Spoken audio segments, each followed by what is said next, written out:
နဲ့လုပ်နေတဲ့အချိန်မှာကိုတကယ်သိနေကိုထိုင်ရတဲ့အချိန်ကြီးလည်းရှိတယ်ကျွန်တော်ကငကိုကြီးကအဲ့လိုပြောလဲသူတို့ကျွန်တော်ခေါ်ထားတဲ့ယူချက်ကလည်းအဲ့လိုမျိုးရှိတယ်လေငကိုကြီးကကျွန်တော်သူများနဲ့ကန့်လန့်လိုက်တဲ့ကောင်ကန့်လန့်လိုက်တဲ့ဟာလည်းရှိတယ်နောက်ပြီးတော့ဒါလေးကပြောစရာလည်းကောင်းပါတယ်ဟု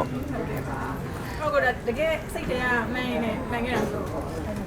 ဟိုတကယ်စိတ်ကြီးကလည်းမှန်းလည်းမမှန်ပါဘူးတကယ်စိတ်ကြီးကလည်းအဲ့လိုမမှန်လည်းမမှန်ပါဘူးပြောတာပါဟိုတယောက်နှစ်ယောက်တော့ပဲရှိရပါချိုးတွေကြတော့လေဥမာ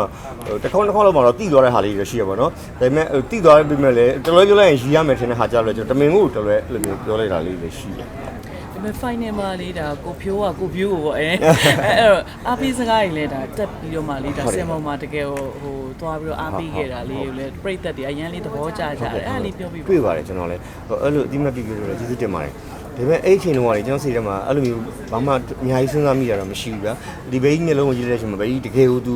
ဟို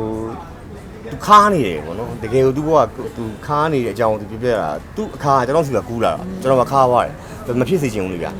ကျွန်တော်လည်းအဲ့ခါတတ်မှုမျိုးခံစားခဲ့ဘူးတယ်ဟာဒီအနုပညာရှင်တယောက်အနေနဲ့အနုပညာသမားတယောက်အနေနဲ့ဟိုအနုပညာအလုပ်မလုပ်ဖဲနဲ့နေခဲ့ရတဲ့အချိန်ကြီးကိုကျွန်တော်လည်းအချိန်ပေါင်းများဆိုကျွန်တော်ဖြတ်သန်းခဲ့ဘူးလေဒီနော်ကျွန်တော်မျက်စိရှိမှာအဲ့လိုမျိုးဖြတ်သန်းနေရတဲ့တယောက်ကိုတွေ့ရင်တော့ကျွန်တော်ဂျန်တော့မနေနိုင်ဘူးသူ့အတွက်ကျွန်တော်ဟိုနည်းစီဖြစ်စီများစီဖြစ်စီကျွန်တော်ရနိုင်တဲ့လောက်အင်အားလေးကိုကျွန်တော်သွားပြီးတော့ပေးလိုက်ရှိချင်တယ်ဘာလို့ဆိုတော့ကျွန်တော်တို့ကပေးမဲ့လူမရှိဘူးလေဗျာဒီကျွန်တော်အလိမ့်မှာတော့ကျွန်တော်မြင်ရတဲ့လူကိုကျွန်တော်နိုင်တဲ့လောက်တော့ကျွန်တော်ပေးလိုက်ရှင်တယ်ကဲပါဆိုတော့ဒါသူကိုအကုန်လုံးကလည်းလေ strawberry လေးရစီတဲ့အချိန်မှာတကယ်လဲသူရပါအရင်တိုက်တန်တယ်ဆိုပြီးပြောကြပါသူတချင်းသုံးမျိုးကိုလေအတန်သုံးမျိုးနဲ့ကျုပ်သွားလေလေအဲ့ဒါလေးလည်းပြောကျွန်တော်တို့ကဒီ season ကပြိုင်ပွဲလည်းမဟုတ်ဘူးဟိုတယောက်နဲ့တယောက်အနိုင်ရအောင်ဟိုပြိုင်ဆိုင်နေကြိုးစားပြီးရှင်ပြိုင်နေကြတာလည်းမဟုတ်ဘူးဒါဖျော်ဖြေကြတာဖျော်ဖြေနေကြတာအားလုံးကဟိုကြီးတဲ့ပြည်သက်ကိုပျော်သေးခြင်းလို့ဖျော်ဖြေနေကြတာနောက်ပြီးတော့ဝင်းရသွားတဲ့လူကိုလည်းဒါပြိုင်ပွဲတစ်ခုမှသူနဲ့ကိုယ်နဲ့ပြိုင်လို့ငါးတာလို့မင်းနဲ့တော်လို့နိုင်သွားတာမျိုးလည်းမဟုတ်ဘူးသူ့အတွက်လည်းဒီဝင်းနာဆိုတဲ့စုကသူ့အတွက်လည်းအထောက်အကူဖြစ်မယ်သူ့အတွက်လည်းအကျိုးရှိမယ်ကိုရီအတွက်လည်းအကျိုးရှိမယ်ကြီးရဲ့လူတွေအတွက်လည်းဟိုစိတ်ကံစားမှုကောင်းမယ်ဆိုတဲ့ဟာမျိုးကျွန်တော်ရွေးချယ်ကြတာပေါ့နော်တချင်းအဆူကောင်းလို့ဝင်းနာဖြစ်တာလည်းမဟုတ်ဘူးဟိုသူဝင်းနာဖြစ်တဲ့အကြောင်းအရာတွေအများကြီးနဲ့ရှိလို့လူချေတာပဲဆိုတော့ဒါအခုကိုပြောရတာရင်မက်ထိသွားပြီးတော့မသွားပြီးအားပေးလိုက်တာဆိုတော့သူဆိုရင်ဒါတချင်းနေအရန်ကောက်ရတဲ့နဲ့ခေါ်မဆိုခံလို့ပြောရတော့လေဒါသူ့အတွက်လည်းဒါပွဲရှင်နေလဲဒါခေါ်ဆိုပေးလို့လည်းဟုတ်တော့ဟိုမှာဦးကကျွန်တော်ပြောလို့ဗျာအနုပညာသမားအနုပညာမလုပ်ရဘူးဆိုမှတော့ဘယ်လောက်ခါလိုက်မလဲပေါ့နော်အဲ့တော့ကိုတက်နိုင်သလောက်လေးအချူတက်လေးကိုဖြည့်ဆည်းပေးတဲ့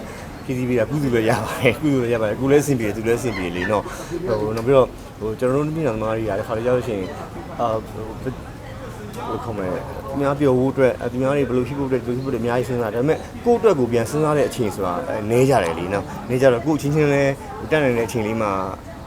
ဒီကောင်ဘာဖြစ်နေလဲဟိုကောင်ဘာဖြစ်နေလဲဆိုတာလေးလည်းကြည့်ပေးကြရင်တော့ကောင်းတာပေါ့နီးပြောတာပေါ့ကျတော့သူစီကဘယ်စကလုံးလေးစားလိုက်တဲ့အချိန်မှာဒီလိုရကျွန်တော်တို့လေဟိုဒီဝင်းနာရွေးချယ်ဖို့အတွက်တိုင်ပင်ဆွေးနွေးကြတဲ့အချိန်လေးတွေရှိတယ်နောက်ပြီးတော့သူ့အကြောင်းကိုလည်းဒီကောမလဲဒီ Amazon လောက်ခင်တွေကကျွန်တော်သိထားတာလေးတွေရှိတယ်ဆိုတော့